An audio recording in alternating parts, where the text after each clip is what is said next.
अब हम बात करते हैं ग्लैप्टोल क्या होता है। तो ग्लैप्टोल में हमने क्या कहा, इसको हम लोग क्या कहते हैं, ग्लिसरॉल। तो ग्लिसरॉल को हमने थैलिक एसिड, अभी जो हमने डैक्रॉन में पढ़ा था, ग्लिसरॉल को टेरिथैलिक एसिड के साथ कराया था। वैसे आप पिथैलिक पैथैलिक मत पढ़िएगा, पी यहाँ पे साइलेंट होता है, इसलिए इसको टैलिक एसिड कहा जाता है, टैलिक एसिड। ठीक है। तो अब हमने जैसे इसके साथ रिएक्शन कराया तो देखिए क्या हो जाएगा, यहाँ पे CH2, CH2 and CH2 and ये OH।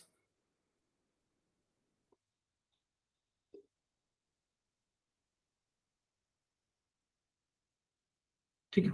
अब हमने इसको ना इस प्रकार से लिख दिया, और ये जो थैलिक एसिड है वो कुछ इस प्रकार से हमने लिख दिया। बस याद रखना कि थैलिक एसिड क्या होता है, 1,2 पे होता है, टेरिथैलिक में क्या हो जाता है, 1,4 पोजीशन पे होगा, तो उसको हम लोग क्या कह देंगे, टेरिथैलिक एसिड कह देंगे। ठीक है। अब जैसे यहाँ पे हम जोड़ेंगे, देखिएगा, तो C double bond O and OH।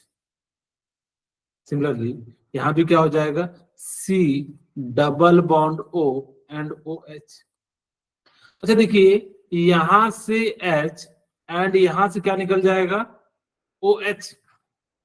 अब जैसे ही निकलेगा तो आपके पास क्या बन जाएगा, OCH2, CH2 O।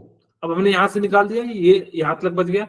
अब हमारे पास क्या हो जाएगा कि C डबल बॉन्ड O, और यहां से हमारा क्या जुड़ा हुआ है, बेंजीन या फिनाइल ग्रुप। कैसा बन गया।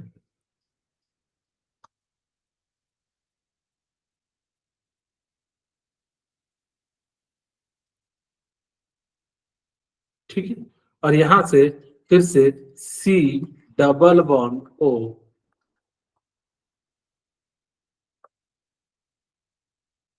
और इसी को हम लोग क्या कह देते हैं, आपका जो है ग्लैक्टोल कह देते हैं। ग्लैक्टोल किससे बनता है, ग्लिसरॉल से एंड थैलिक एसिड से जो है मिला के जो बनाते हैं, इनको हम लोग क्या कह देते हैं, आपका ग्लैक्टोल कह देते हैं। हमारे पास यहाँ पे इमेज भी होगा, है कि नहीं है, चलिए ठीक है। यहाँ पे देखिए, तो यहां से हमारे पास क्या हो जाएगा कि कुछ इस प्रकार से, डबल बॉन्ड छूट गया है क्या हमारा, ठीक है, डबल बॉन्ड भी है। तो इसको हम लोग क्या कह देते हैं, आपका जो है ग्लैक्टोल कह देते हैं। इसी का नाम क्या है, ग्लैक्टोल हम लोग कह देते हैं। कैसे बनाते हैं ग्लैक्टोल, ध्यान से सुनिएगा। हम जो है अल्डिहाइड, ग्लिसरॉल अल्डिहाइड लेते हैं, सॉरी ग्लाइकॉल लेते हैं, और थैलिक एसिड के साथ क्या कर देते हैं, रिएक्शन करा देते हैं। ये बेसिकली आप मुझे बताएंगे ये क्या है, ग्लिसरॉल। ठीक है। तो यहां पे देख लीजिए ग्लिसरॉल है, ठीक है, या ग्लाइकोल, इथिलीन ग्लाइकोल हम लोग उसको ज्यादा अच्छा से कह देंगे, इथिलीन, क्योंकि दो है, और हम लोग उसको ग्लाइकोल भी कहा जाता है, इथिलीन ग्लाइकोल। ठीक है। और इसको हम लोग क्या कह देते हैं, थैलिक एसिड। अब यहां से हमने क्या करा कि जो ग्लैक्टोल है वो बेसिकली क्या है, आपका कोपॉलीमर है। कोपॉलीमर किसका किसका बना है, ethylene glycol and phthalic acid से जो है मिला के क्या बना है, आपका जो है ये बना है। यहाँ पे कुछ नहीं करना, जो ग्लाइकोल है उसको दोनों साइड से पहले ओपन कर देना, ग्लाइकोल से H लेना, और एसिड से हमें क्या लेना है, OH लेना है। और जैसे ही लीजिएगा तो जो आपका जो पॉलीमर बनेगा, उस पॉलीमर को हम लोग क्या कह देते हैं, ग्लैक्टोल कह देते हैं। यहाँ पे N मोल हो जाएगा।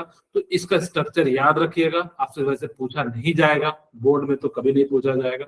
बोर्ड में आपसे पूछा जाएगा नायलॉन 6 का, नायलॉन 6 का, ये बहुत ज्यादा, और शुरू के जो मैंने बताए थे ब्यूटाडाइन, पॉलीब्यूटाडाइन, और आपसे पूछा जा सकता है टेफ्लॉन का, PVC का, इन सभी चीजों का जो है आपसे पूछा जा सकता है।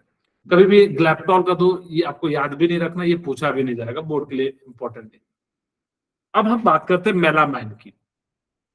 जो मेलामाइन है वो कैसे बनता है यहाँ पे ध्यान से देखिएगा, मैं आपको पहले बना के दिखा देता हूं। यहाँ पे हर एक कार्बन के बाद जो है एक आपका क्या आएगा, अमाइन ग्रुप आएगा। एक, पहले हम बेंजीन बना लेते हैं, नहीं तो ऐसे गड़बड़ आ जाएगा।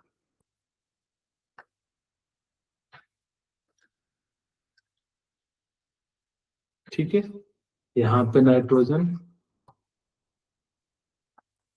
यहाँ पे नाइट्रोजन, और यहाँ पे नाइट्रोजन। ठीक है, तो हमने सबसे पहले क्या करा कि बेंजीन जैसा बना होता वैसे बना देंगे, और डबल बॉन्ड सबके साथ जोड़ देंगे। कहीं से भी शुरू कर सकते हैं, NH2 NH2 एंड NH2। ठीक है, तो अब जैसे यहां से हम लोग करेंगे तो देखिए कितना हो जाएगा, ये डबल बॉन्ड 3 हो गया, फिर अल्टरनेटिव पे आ जाएगा, ये यहाँ पे, और ये यहाँ पे। ठीक है, तो इस प्रकार से हमने क्या कर लिया, इसको जो है बना लिया। अब जैसे ही बनाया, अब हम लोग क्या करेंगे, मिथनॉल के साथ रिएक्शन करा देंगे, C double bond O and H।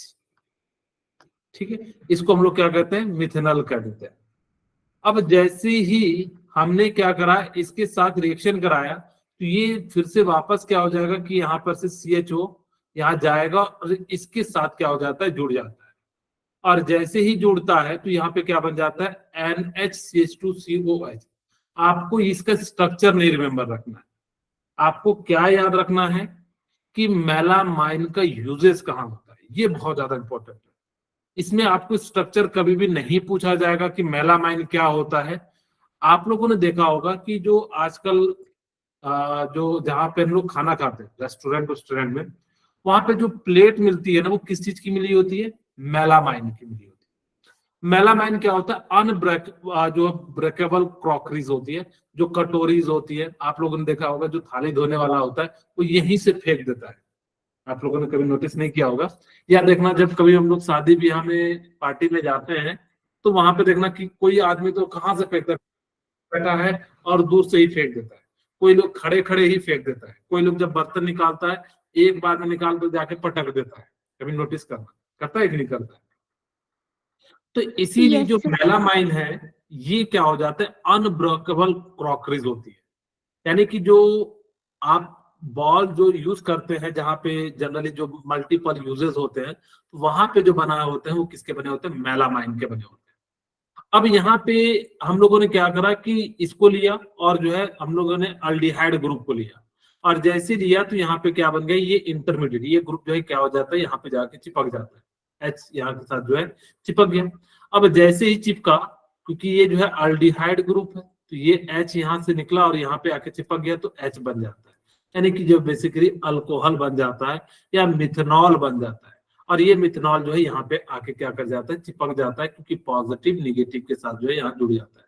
अब जैसे ही जुड़ा तो ये क्या हो गया, NHCH2, और दूसरे से H निकलेगा तो ये क्या हो जाता है, OH जो है बाहर आ जाता है। जैसे मैं यहाँ पे आपको थोड़ा समझा देता हूँ। अब ये देखिए यहाँ से क्या होगा कि ये जो है निगेटिव आएगा, ये पॉजिटिव आएगा। अब जैसे ही आएगा तो यहाँ से H प्लस बाहर से आएगा। ठीक है, और ये जो है क्या बन जाएगा, मैं फिर से बना देता हूँ, ये नीचे में, या मैं इसको 2 स्टेप में बनाता हूँ। ठीक है, यहां से पहले C double bond OH and H। हमने क्या करा कि H प्लस के साथ रिएक्शन कराया, ये यहां जाएगा निगेटिव और यहाँ पे पॉजिटिव, तो हमारे पास क्या बन गया, OH, और यहां से हमारे पास क्या बन गया, HH। अब ये इसकी निगेटिविटी ज्यादा होती है तो ये क्या करेगा, यहाँ जाके अटैक कर देगा, और जैसे ही यहां से अटैक करेगा, नेक्स्ट पेज में बना देता हूं,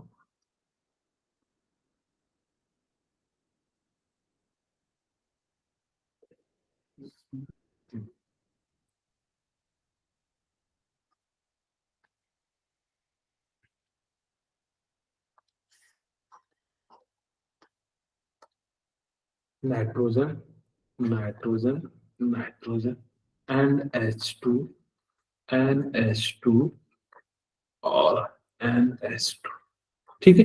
और यहाँ पे हमारे पास क्या है, अल्कोहल ग्रुप है COH, और यहाँ पे H और यहाँ पे H, ये पॉजिटिव। तो यहाँ से जो अमाइन से था वो H लेके ये क्या हो जाएगा, बाहर निकल जाएगा। और जैसे ये बाहर निकल जाएगा तो हमारे पास क्या प्रोडक्ट बन गया, N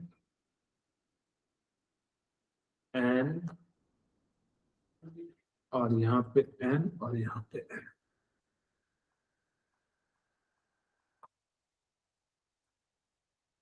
ठीक है।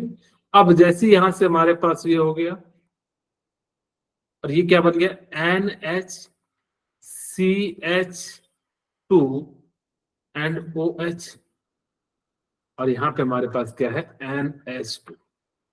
अब फिर से फर्दर हमारे पास दूसरा अमाइन ग्रुप आएगा, और जैसे आएगा तो इसी को हम ओपन कर देते हैं, तो N और ये N, ये N और ये N,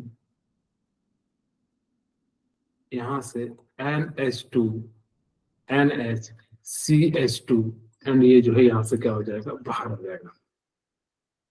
और यहाँ पे हमारे पास क्या है, NH2, और इधर साइड से हमारे पास क्या हो जाएगा, एक H जो है बाहर हो जाएगा। यहां से हमारे पास NH,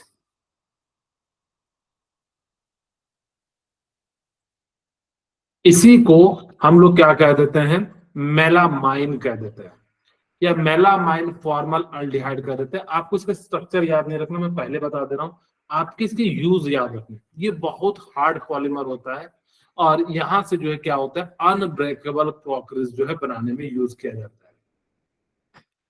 अब हम बात करते हैं कि इसके मॉलिक्यूलर फोर्स के आधार पे इसको 4 पार्ट में बांटा जाता है। एक होता है इलास्टोमर, अभी एक एक करके पढ़ेंगे, इलास्टोमर।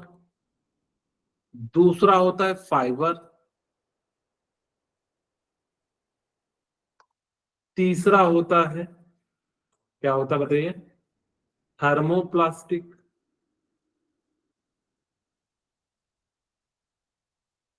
और चौथा होता है थर्मोसेटिंग।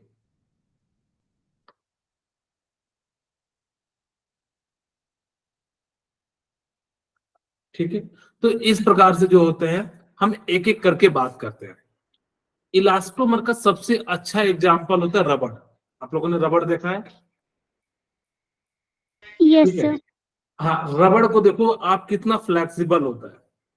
अगर रबड़, अगर मतलब बहुत ज्यादा सॉलिड होता, यानी कि अगर जब हम, मतलब क्या कहोगे, अगर रबड़ को हम बहुत ज्यादा सॉलिड कर देंगे ना, तो पेज को ही फाड़ देगा। वो देखिएगा कितना इलास्टिक होता है। या आप लोगों ने देखा होगा कि हम लोग जो बाल में बांधते हैं या पैकिंग वाले डिब्बे में बांधते हैं रबड़, रबड़ जानते हो ना, वो जो पतला पतला सा होता है इस टाइप का, ठीक है, हम लोग बाल बांधने के रूप में यूज करते हैं, या मिठाई का डब्बे के रूप में जो है उसको बांधते हैं। तो देखिए कितना ज्यादा इलास्टिक होता है, कितना जो है एक एक्सटेंड लेवल तक जो हम लोग क्या कर सकते हैं, खींच सकते हैं। उसके साइज से 10-20 गुना ज्यादा हम लोग जो है इसको स्ट्रेच कर सकते हैं। क्यों होता है? क्योंकि उसके अंदर जो होती है वो कौन सी प्रॉपर्टीज होती है, इलास्टोमर प्रॉपर्टीज होती है। याद रखना कि ये जो इलास्टोमर प्रॉपर्टीज होती है, जिस कारण से ये जो है क्या होता है, फ्लेक्सिबल होता है। तो इलास्टोमर्स आर फ्लेक्सिबल होता है। जैसे लाइक सॉलिड इलास्टिक प्रॉपर्टीज, और इसके अंदर क्या प्रॉपर्टीज होती है, इलास्टोमर है तो यानी कि इलास्टिक प्रॉपर्टीज होगी। In this elastomeric polymer, the polymer chain are held together by the weakest intermolecular force. इस बात को याद रखिएगा, यहाँ पे जो होता है ना, वीक इंटरमोलिकुलर फोर्स होता है, जिस कारण से आप इसको इधर उधर जो है घुमा सकते हो। अगर जो मान लो कि लोहा होगा तो लोहे को आप नहीं घुमा फिरा सकते। कभी नहीं प्रयास करना कि जो है कॉपी को जो है लोहे से मिटाए, तो नहीं, क्योंकि तेजी फाड़ देगा। क्यों? क्योंकि इसके अंदर जो इंटरमोलिकुलर फोर्स होता है वो ज्यादा होता है। इसके अंदर क्या होता है, वीक इंटरमोलिकुलर फोर्स होता है। ठीक है, इलास्टोमर में कैसा होता है, वीक इंटरमोलिकुलर फोर्स होता है। This weak binding forces permit the polymer to be stretched, और जिस कारण से इसको आप क्या कर सकते हो, स्ट्रेच कर जाते हो। A few cross links are introduced between the chain with the help which help the polymer retract to its original position. अब इसके अंदर क्या होता है, जैसे आप लोगों ने रबड़ देखा होगा तो जैसे खींचते तो वापस उस पोजीशन में आ जाता है। ऐसा इसलिए होता है क्योंकि क्रॉस लिंक होते हैं, और क्रॉस लिंक बनने के कारण जब वो आता है तो इस प्रकार से बन जाता है, ओरिजिनल फॉर्म में आ जाता है, जिस कारण से इसको हम लोग कहते हैं वॉल्कनाइज्ड रबर भी कहा जाता है। इसका एग्जांपल क्या है? Buna S, Buna S, Buna N and neoprene. हमने जो बताया था नियोप्रीन, पहले ब्यूटाडाइन में CH3 ग्रुप को लगा देंगे तो जो बनने वाला होगा उसको हम लोग कहते थे नियोप्रीन। तो इलास्टोमर से हमें क्या याद रखना है? अगर आपके बोर्ड में पूछा जाए कि व्हाट इज द इलास्टोमर, तो आप सिंपली कहना इलास्टोमर एक उसके अंदर इलास्टिक प्रॉपर्टीज होती है। सेकंड, इसके अंदर वीक न्यूक्लियर फोर्स होते हैं या इंटरमोलिकुलर फोर्स होते हैं, ठीक है। तीसरा, इट कैन बी स्ट्रेच्ड, यानी कि इसको हम लोग क्या कर सकते हैं? स्ट्रेच कर सकते हैं। और ये वॉल्कनाइज्ड रबर से बने होते हैं, और ये जो है ना आफ्टर स्ट्रेचिंग ये जो है ना ओरिजिनल पोजीशन पे आ जाते हैं। इसका एग्जांपल क्या है? Buna S, Buna N and neoprene. तो इस प्रकार से हम लोग कह सकते हैं कि ये सारे के सारे क्या हो जाएंगे? आपके इलास्टोमर हो जाएंगे। समझ में आया? आपके बोर्ड में पूछा जाएगा write the elastomer 2-3 properties, then you can write the in elastomer its internuclear force of attraction is weak, it can be stretched and it regain its original position, ठीक है। और हम लोग क्या कह सकते हैं कि ये जो है क्रॉस लिंक जो इंट्रोड्यूस करता है, जिस कारण से ये वापस अपने पोजीशन में आ जाता है, और ये सारी प्रॉपर्टीज होने के कारण जो है इसको इलास्टोमर कहा जाता है। इलास्टिक प्रॉपर्टी होनी चाहिए, वीक फोर्स होना चाहिए, वॉल्कनाइज्ड होना चाहिए, क्रॉस लिंक होने के कारण जो है यहाँ पे वापस आ जाता है। बोले यहाँ तक क्लियर हो गया? Yes sir. ओके, अब हम बात करते हैं फाइबर्स की। Fibres are thread forming solid. आपके जितने भी कपड़े बने होते हैं ना, वो फाइबर्स के बने होते हैं। Just 1 minute.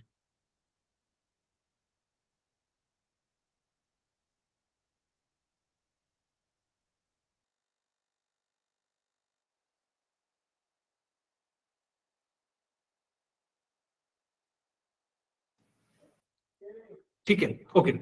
तो अब हमारे पास क्या हो जाएगा कि ये जितने भी कपड़े बने होते हैं, जो फाइबर्स होते हैं, ये सभी के सभी किसके बने होते हैं? पॉलीमर्स के बने होते हैं। और जब ये पॉलीमर्स के बने होते तो आजकल के कपड़े देखना जल्दी फटते नहीं है। पहले सूती कपड़े यूज करते थे ना, तो वो जल्दी फट जाते थे। आजकल पता नहीं, जो पॉलिस्टर के कपड़े होते हैं उनको 2 साल पहनो, रगड़ो, कोई दिक्कत नहीं है। आजकल तो एक कपड़ा ऐसा भी है पॉलिस्टर में कि उसको जैसे ही पानी में डाल के रगड़ के एकदम मचोड़ दो तो सारा पानी निकल जाता है। आप लोगों ने ऐसा कपड़ा देखा है? Yes sir. हाँ, तो वो जो है ना, ये सब कपड़े ना काफी चमकीले होते हैं। जितने भी पॉलीमर के कपड़े बने होते हैं ये काफी अट्रैक्टिव होते हैं, और इनकी स्ट्रेंथ ज्यादा होती है, और इनमें जो कलर जो है ना वो जल्दी जाता नहीं। जबकि सूती कपड़े सबका जो है कलर क्या होता है, धीरे धीरे वेनिश हो जाता है। तो जिस कारण से इनको जो है ना आजकल बहुत ज्यादा यूज करते हैं। खैर, अगर आप गर्मी में पॉलिस्टर के कपड़े पहनोगे तो आपको प्रॉब्लम आएगी। इसीलिए ठंडी के समय तो चल जाता है, कोई दिक्कत नहीं होता है, लेकिन जब गर्मी की सीजन आते हैं तो हम लोग को सूती कपड़ा ही पहनना चाहिए, क्योंकि पॉलिस्टर जो होता है वो स्वेट को एब्जॉर्ब नहीं कर पाता है, और जब वो एब्जॉर्ब नहीं करेगा तो आपकी बॉडी में इचिंग प्रॉब्लम होने लगेगी। और जिस कारण से आजकल जो बहुत ज्यादा लोगों को इचिंग प्रॉब्लम जो है आप लोगों ने देखा होगा गर्मी के समय में होता है। ये तो बहुत शुक्र मनाओ कि एसी का राहत, जो जनरली जो है एसी जहां पे रहते हैं तो वो काफी हद तक पता नहीं लगने देता है कि पॉलिस्टर कपड़ा हमारे लिए कितना ज्यादा नुकसान करता है गर्मी में। ठंडी में सही है क्योंकि उससे कोई दिक्कत नहीं होता है, पसीना निकलता नहीं है तो वो एब्जॉर्ब नहीं करता है, और बाकायदा जो है गर्मी भी देता है। तो इस प्रकार से, क्योंकि प्लास्टिक टाइप का होता है। अब देखना कितना आजकल का कपड़ा जो स्ट्रेचेबल होता है, आप लोगों ने जींस पहना होगा, वो कहता है कि ले जाओ भैया, मोरी कितना होता है, एकदम बहुत ही छोटा सा होता है, ऐसा लगता है कि लड़के के पैर के बराबर है, और उसको कितना भी मोटे आदमी को पहना दो स्ट्रेच होकर जो है फैल जाता है। तो ये सारी प्रॉपर्टीज जो है किसके अंदर होती है? पॉलीमर फाइबर्स के अंदर होती है।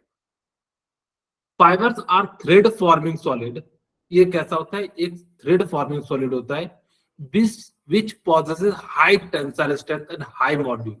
आप उस कपड़े को पटक पटक के जैसे पटको, कोई दिक्कत नहीं होता है उसको। जो है हम लोग जो है क्या करते हैं, कई बार धोबी को धुलवाते हैं, अपने से नहीं पटक पाते तो कहते धोबी तू पटक, ठीक है। तो धोबी भी पटकता है तो कपड़े को कुछ नहीं होता, फटता नहीं है। या जनरली देखना जो कपड़े होते थे ना, उनकी जहां पे ज्वाइंट पोजीशन होती थी ना, अगर जैसे उसको खींचोगे तो सूती के कपड़े फट जाते थे। लेकिन ये वाले जो कपड़े होते हैं पॉलीमर के, पॉलिस्टर के, ये कभी भी फटते नहीं है।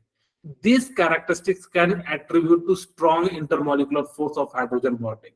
ऐसा इसलिए होता है क्योंकि यहाँ पे स्ट्रॉन्ग हाइड्रोजन बॉन्डिंग होता है।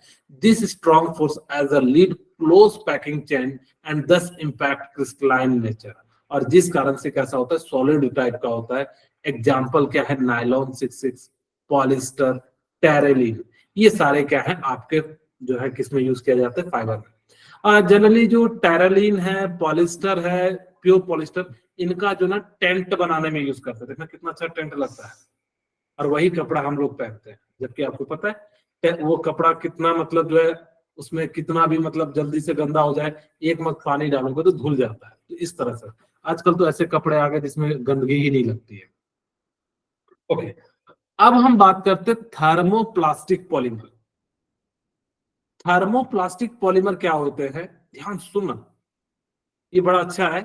इससे कई बार क्वेश्चन भी पूछा जाता है। इसमें जनरली आपसे रेफरेंस, आप एग्जाम में जो क्वेश्चन आएगा 3 या 4 मार्क्स में, right the difference between thermoplastic polymer and thermosetting polymer. Thermoplastic को ना हीट करके आप चेंज कर सकते हो। Shape is change on heating.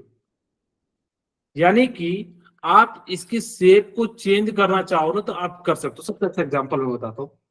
आप लोगों ने देखा होगा कि घर में पाइप जोड़ते हैं पीवीसी, उसको देखना हीट करके हम बड़ा कर देते हैं। अगर छोटा पाइप को नहीं आता है तो हम लोग, बड़ा पाइप अगर जो नहीं आता है तो उसको हीट करके देखना हम लोग क्या करते हैं, एक्सपेंड कर देते हैं। पता नहीं आप लोगों ने कभी किसी ने नोटिस किया है कि नहीं किया है। मैंने तो देखा है कि कई बार जो है ना प्लास्टिक के अंदर जो है कोई चीज नहीं ज्वाइंट होता है तो हम लोग क्या करते हैं, उसको चारों तरफ से हीट करते हैं। हीट करने के बाद जो है थोड़ा सा वो स्ट्रेचेबल मतलब जो फ्लेक्सिबल हो जाता है। और जैसे फ्लेक्सिबल होता है तो फिर उसके अंदर जो है दूसरे पाइप को डाल देते हैं और फिर जो उसको ठंडा कर देते हैं, पानी डाल देते हैं। और जैसे ही डालते हैं तो वो क्या हो जाता है, हमें बेसिकली बस इतना सा याद रखना है, थर्मोप्लास्टिक जो होते हैं उसका शेप को चेंज कर सकते हैं ऑन हीटिंग। ठीक है, वही कहता है these are the linear slightly branch long chain. ये जनरली क्या होते हैं? लॉन्ग ब्रांच चेन होते हैं। Molecules capable rapidly softening on heating and hardening on cooling. जो कि मैंने भी बताया कि हम लोग उसको क्या करते हैं, जैसे हीट करते हैं, अगर से थर्मोप्लास्टिक ना शेप को चेंज कर सकता है। आप चाहो तो थर्मोप्लास्टिक यहां पे ले देता हूं,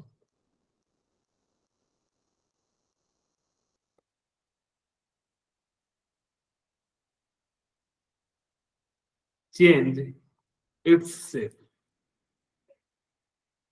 ये जो है ना, आप इसको हीट करोगे तो इसका जो शेप है वो क्या हो जाता है, चेंज हो जाता है। यानी कि आप फिर जिस हिसाब से करना चाहो। आपको सबसे अच्छा एग्जांपल देता हूँ। आप लोगों ने पॉलिथीन समझते हो? पॉलिथीन जो जिसमें कैरी बैग में सामान लाते हैं, उसको तभी गर्म करना, ठीक है।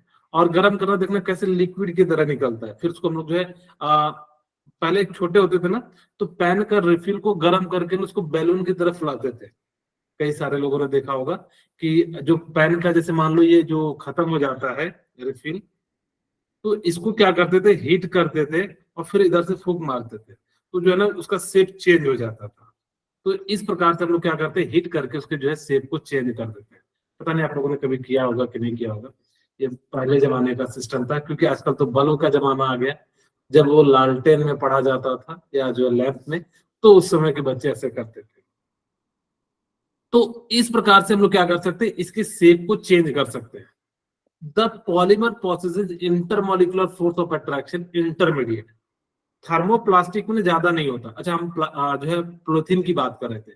पॉलीथीन को जब गर्म करते हो तो देखना वो कैसे लिक्विड के फॉर्म में बैठता है, टिप टिप टिप, ऐसे ही गिरता है ना। अब गाना मत गाने लगना, टिप टिप बरसा पानी, हाथ में गिर जाए तो हाथ जला देगी, तो इस तरह से गाना मत गाने लगे, ठीक है। ओके, तो अब हमारे पास यहाँ पे क्या हो गया कि जब आप प्लास्टिक को गर्म करते हैं तो देखना वो टिप टिप करके जो है जो है बरसते रहता है। तो देखिएगा कि जब उसको हमें शेप को चेंज करना रहता है तो हम लोग क्या कर सकते हैं, प्लास्टिक को हीट करके हम लोग जो है उसको जो है चेंज कर देते हैं। तो इसमें जो फोर्स ऑफ अट्रैक्शन होता है ना, इंटरमीडिएट होता है। फोर्स ऑफ अट्रैक्शन क्या हो जाता है, जबकि इससे पहले वाले में जो था फाइबर्स में स्ट्रांग होता है, और सबसे पहले इलास्टोमर वाले में बहुत ही वीक होता है, जबकि इसके अंदर क्या होता है, force of attraction is intermediate.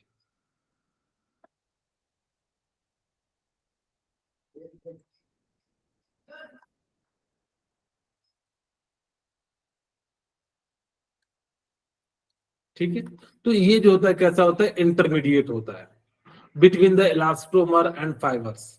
Some thermoplastic are polythene, polystyrene and polyvinyl chloride या polyvinyls।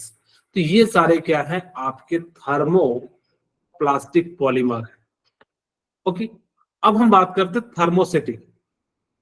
थर्मोसेटिंग ना, आप इसको हीट कर दोगे ना, इसका शेप चेंज नहीं होगा, बिगड़ गया जल गया तो जल गया, जैसा है वैसा ही रहेगा। आप इसमें लाख मशक्कत कर जाओ, आप कभी किसी ने जो है स्विच वाला बोर्ड देखा है जलते हुए, शायद नहीं देखा होगा आप लोगों ने। अगर जब कभी आप नोटिस करना, जितना पार्ट जल जाता है ना, जितना पार्ट, उसका शेप चेंज नहीं होता, वैसा ही रह जाता है। ऐसा इसलिए होता है क्योंकि इसके अंदर क्रॉस लिंक होता है और बहुत सारे ब्रांच होते हैं। आप जैसे ही इसको जैसे हिट करोगे तो वैसे ही उसका मॉड्यूल जो है उसी प्रकार से हो जाता है, इन्फ्यूज हो जाता है, जैसा कि हमने किया। अब देखो, मान लो सपोज करो कि मैं कहूं कि इस कार्बन से ये यहाँ यहाँ यहाँ चारों तरफ से जुड़ गया, और ये एक और कार्बन से यहाँ से जुड़ गया, सपोज करें, ऐसे मैं एग्जाम्पल करके बता रहा हूँ। अगर ये बॉन्ड डिफ्यूज भी हो गया तो ये तो बाकी वैसे ही रह जाएंगे ना, क्योंकि ये तो क्रॉस लिंक है। लेकिन बाकी सब में क्रॉस लिंक नहीं था, तो अगर ये बॉन्ड टूटता था, जिस कारण से बाकी की बॉन्ड को भी इफेक्ट कर देता था थर्मोप्लास्टिक में। लेकिन जो थर्मोसेटिंग होते हैं वो क्या करते हैं कि आप जितना सा जलाओगे उतना सा चेंज हो जाएगा, बाकी जो है आप उसको रीयूज नहीं कर सकते। जबकि थर्मो प्लास्टिक को हम रीयूज कर सकते हैं, जबकि थर्मोसेटिंग पॉलीमर को हम लोग यूज नहीं कर सकते। तो वही कहता है, these polymer are cross link and heavily branched molecules. ये बहुत सारे जो है ब्रांच से मिलकर बना होता है या क्रॉस लिंक से बना होता है, which on heating undergoes extensive cross linking module and again become infusible। यानी कि जितना सा जलेगा उतना से ही वो क्या हो जाएगा, वो रहेगा। This can not be reuse, इसको हम लोग जो है फर्दर यूज नहीं कर सकते। जैसे एग्जांपल है बैकालाइट, यूरिया फॉर्मल्डिहाइड रेजिन, ये जो है आपके थर्मोसेटिंग प्लास्टिक के एलिमेंट है, वो है। सबसे जो ज्यादा फोर्स ऑफ अट्रैक्शन होता है इंटरमॉलिक्यूलर, थर्मोसेटिंग में होता है, फिर फाइबर में होता है, फिर थर्मोप्लास्टिक में होता है, फिर किस में होता है, इलास्टोमर में होता है। तो इसको आप याद भी रखिएगा, TFTA। ठीक है, तो इस प्रकार से हम लोग इसको क्या कर सकते हैं, याद भी रख सकते हैं। ओके, अब हम लोगों ने मैक्सिमम बातें पढ़ ली, ये बोर्ड के पॉइंट ऑफ व्यू से इंपॉर्टेंट है, आपके बोर्ड में पूछा जाता है, write the difference between thermoplastic and thermosetting.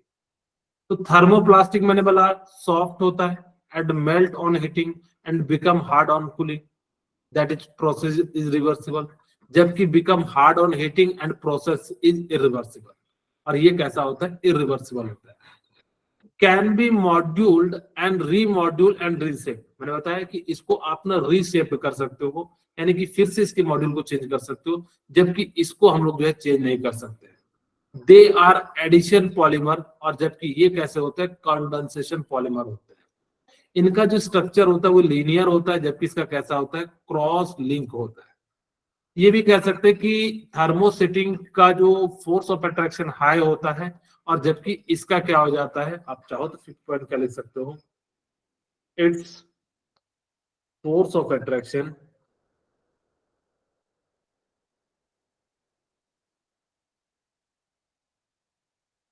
Is intermediate.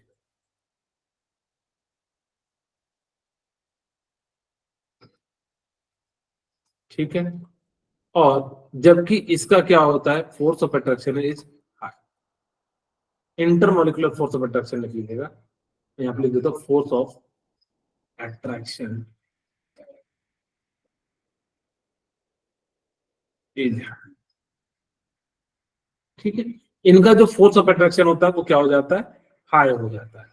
तो ये आपको याद भी रखना है, इसको एक बार लिख लेना, देख लेना कि क्या क्या होता है, तो आपको मैंने वैसे बता दिया। अब हम बात करते हैं बायोडिग्रेडेबल। ये जितने भी पॉलीमर है ना, इतना ज्यादा पॉल्यूशन फैला रहे हैं, अभी हमारे लिए सबसे बड़ा सरदर्द बन गया है। आपको मैं बता रहा हूं कि हर दिन पूरी इंडिया की बात करें तो इतना ज्यादा कूड़ा हो रहा है कि एक पर्वत जैसा जो है पहाड़ बन सकता है, सिर्फ और सिर्फ इन पॉलीमर के कारण से। इन पॉलीमर के कारण हमारी दुनिया तो रंगीन हो गई, लेकिन इसकी साइड इफेक्ट बहुत ज्यादा हो गए। यानी कि अगर मैं कहूं तो इससे बहुत सारे नुकसान होते हैं। आजकल के समय में जो कैंसर बीमारी है, इसका मेन रीजन होता क्या है कि हम लोग जो है प्लास्टिक को खा के या जो जो भी इसमें यूज करके हम पानी उनी वाले की जगह पे फेंक देते हैं, या घूम फिर के नदी में जाता है, नदी से समुद्र में चले जाते हैं। क्योंकि हम अपने घर के कचरे को कहाँ फेंकते हैं, नाली में। नाली का पानी कहाँ जाता है, जो है समुद्र में, नदी के थ्रू समुद्र में। तो जब इतना सारा कचरा हर दिन निकलता है, और बहुत सारे कचरे जो है वो कहाँ चले जाते हैं, समुद्र में चले जाते हैं। अब जब ये समुद्र में जाता है तो ये टूटता है, भले 300 साल लगे, 400 साल लगे, क्योंकि ये टूटता है 300-400। जब ये टूटता है ना, तो छोटे छोटे जो है पार्ट में रह जाता है, जो मछलियां उसको कंज्यूम कर जाती है। और जब वो मछलियां कंज्यूम कर जाती है, मतलब उसको खा जाती है, फिर उसको इंसान खा जाता है। और फिर इंसान को जैसे वो प्लास्टिक के खाने से हमें क्या हो जाता है, कैंसर जैसी बीमारियां हो जाती है। आजकल देखना हर गली मोहल्ले में एक दो पेशेंट जो है कैंसर के देखने लगे, यहाँ तो लग कि गांव घर में भी। पहले जो है ना इतनी ज्यादा कैंसर की पेशेंट नहीं होती थी, आज से 10-20 साल पहले, 20 साल पहले, 20 साल 25 साल पहले।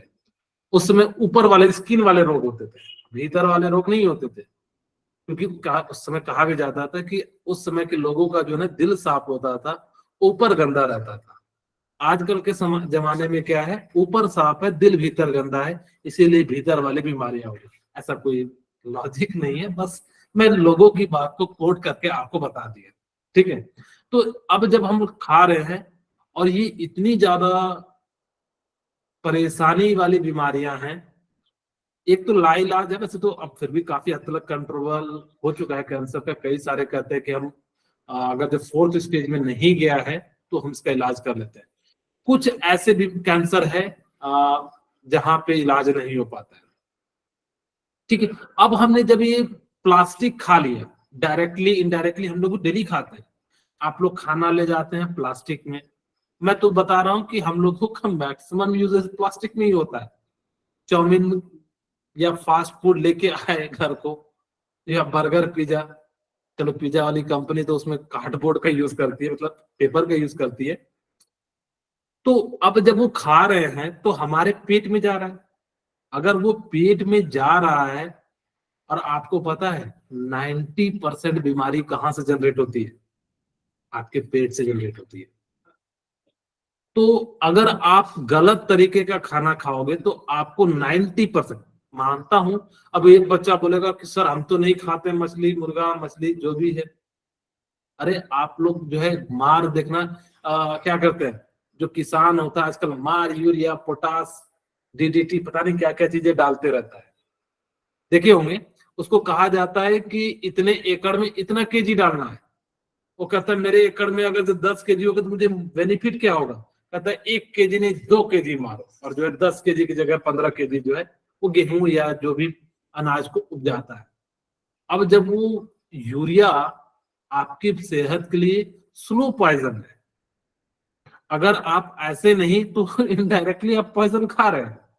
कुछ चीजें होती है डायरेक्टली नहीं खाते, कुछ डायरेक्टली इनडायरेक्टली खाते हैं, जिसको हम लोग स्लो पॉइजन के नाम से जानते हैं। अब ये सारी जो है बीमारी की जो है जड़ है। अब कंपनी वाले को कुछ ना कुछ इसका सुविधा करना पड़ेगा।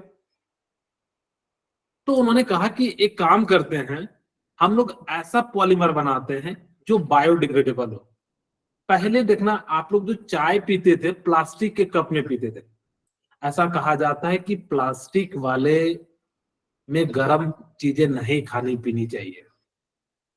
आपको अगर गर्म पानी रखना है तो स्टील वाली बोतल रखिए, क्योंकि जब गर्म करते हैं तो उसमें बहुत सारे जो पॉलीथीन होते हैं वो उसके अंदर डिजोल्व हो जाते हैं, और जब वो डिजोल्व होता है तो वो आपके पेट में जाता है, और पेट में जाने के कारण आपको बहुत सारे, यानी कि 80 to 90% जो है ना, हमारा जो है ना पेट ही प्रॉब्लम है, बाकी प्रॉब्लम नहीं है। अब कोई कहेगा कि सर जब खाते पीते सारा चीज तो उसी में जा रहा है तो वही तो जनरेट होगा, ये भी बात सही है।